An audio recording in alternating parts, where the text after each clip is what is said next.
పవన్ కళ్యాణ్ పై చేసిన అనుచిత వ్యాఖ్యలపై పలమనేరు జనసేన నాయకులు తీవ్ర స్థాయిలో స్పందించారు. పట్టణంలోని జనసేన పార్టీ కార్యాలయంలో నిర్వహించిన మీడియా సమావేశంలో డాక్టర్ ఆకుల గజేంద్ర ప్రసాద్ ఘాటు వ్యాఖ్యలు చేశారు. తెలంగాణలో జరిగిన బీసీ సంకల్ప దీక్షలో భాగంగా శ్రీనివాస్ యాదవ్ కూటమి నాయకులు చంద్రబాబు పవన్ కళ్యాణ్ పై చేసిన వ్యాఖ్యలను తీవ్రంగా ఖండించారు.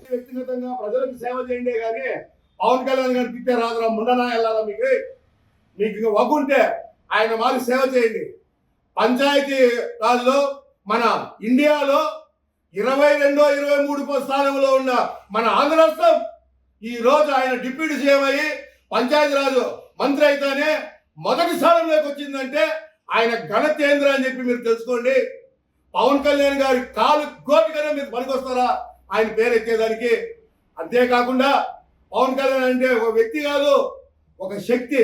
ఆ శక్తిని ఎదుర్కోవాలంటే ఎవరి వల్ల కాదనేది కూడా మీరు తెలుసుకోండి స్వామి. వెలవల్లారా, ఆయన ఆంజనేయ స్వామిరా.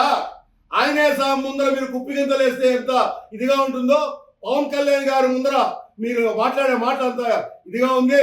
కావున పవన్ కళ్యాణ్ గారి పేరు ఎత్తే అర్హత కూడా మీకు లేదురా శ్రీనివాస్ యాదవ్. వాడు బొగడే శ్రీనివాసరావు యాదవ్ గానే ఇది కాదు. మళ్ళీ చెప్తున్నాం, నేను ఒక జనసేనలో వ్యక్తిగా పవన్ కళ్యాణ్ గారి ఒక ఫాలోవర్గా చెప్తున్నా, బీసీలకి ఎప్పుడు మేము మద్దతే కానీ మేము వ్యతిరేకం కాదు. పవన్ కళ్యాణ్ గారు ఒక కులానికి సంబంధించిన వ్యక్తి కాదు, అన్ని కులాలకు అన్ని వర్గాలకు సంబంధించిన వ్యక్తి అయినా. కావున మీరు ఏమన్నా మాట్లాడితే పవన్ కళ్యాణ్ పవన్ కళ్యాణ్ పవన్ కళ్యాణ్ ఏమన్నా ట్రెండ్, ఆయన గురించి ఏదైనా మాట్లాడితే మాకు పేరు వచ్చేస్తుందని అది తప్పురా. వెదవమున్నానా వెళ్ళారా?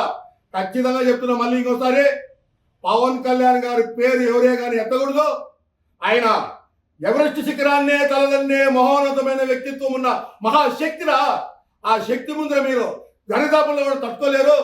కావున ఎవరే కానీ పవన్ కళ్యాణ్ గారి పైన మీద ఎవరన్నా మాట్లాడితే ఖచ్చితంగా వాళ్ళకు సరైన సమాధానం డైరెక్ట్గా చెప్తామనేసి కూడా నేను సగౌరవంగా తెలుపుకుంటూ ఈ అవకాశం కల్పించిన, నేను పిలిచిన వెంటనే వచ్చిన పత్రిక నా తమ్ముళ్ళు అందరికీ, విలేకరులందరికీ నేను మీ అందరికీ కూడా మరొకసారి కృతజ్ఞతలు ధన్యవాదాలు తెలుపుకుంటూ, మేము వచ్చింది నేను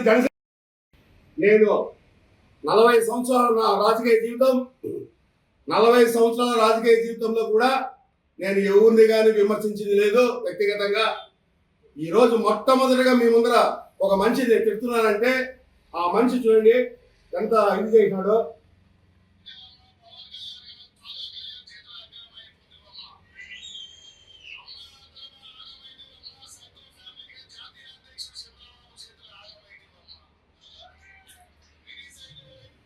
ఈ విధంగా పవన్ కళ్యాణ్ గారిని, చంద్రబాబు నాయుడు గారిని కూడా విమర్శించడం మేమెవరు మా మనసు ఒప్పుకోవడం లేదు. మాకు చాలా బాధాకరమైంది. మా బాధని ఈ రూపంలో వ్యక్తం చేసుకుంటున్నాం కానీ మాకు ఎవరిపైన ఇది లేదు.